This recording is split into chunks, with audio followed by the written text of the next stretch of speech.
Yeah. Mananawa pa tayo sa susunod ulit ng mga kabanata.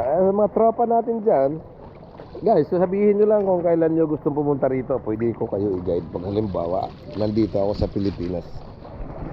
Maganda ako sa ganda, maganda. As in, napakalinaw ng dagat. Ayan, ibababa ko kayo ha.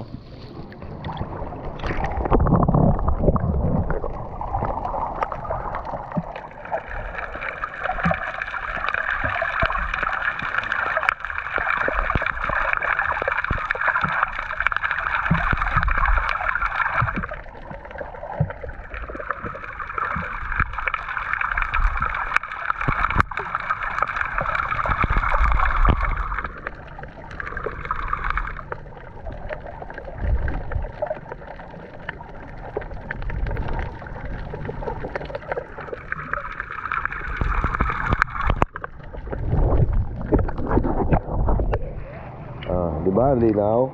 Ang linaw ng dagat sa ilalim. Saka malinis na siya. Wala na yung mga tuyom dati. Maraming tuyom ito nung una. Nang hindi pa ito gaano medyo develop. Maraming tuyom dito. Kaya kailangan pupunta ka rito na ka. Yung mga sapatos na muna panligo, yung pandagat. Para safety. Kasi ang hirap guys pag matusok ka ng tuyom na yon. Kaya napuputol yan sa ilalim ng ng balat mo. Kailangan ihian mo muna kung saan parte ka natusok. Kaya namamatay siya sa ihi. Kailangan ihian mo siya. Natutunaw siya.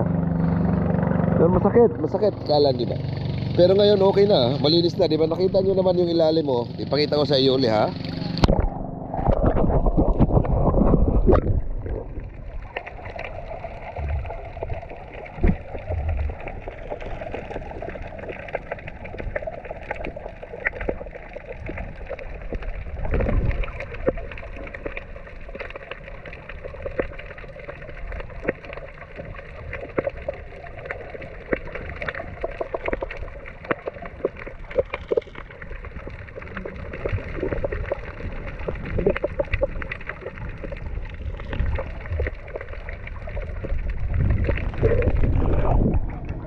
Diba? Walang mga tuyom, wala na. Safety ka na rito.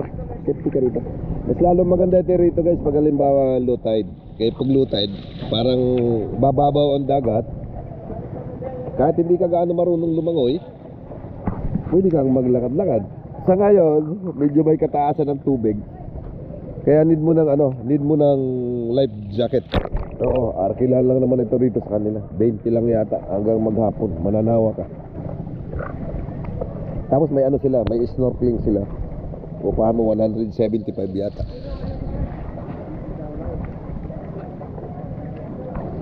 Ang ganda, ang ganda.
Pakita ko sa inyo yung dito tayo. Dito yung niya.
Ayan.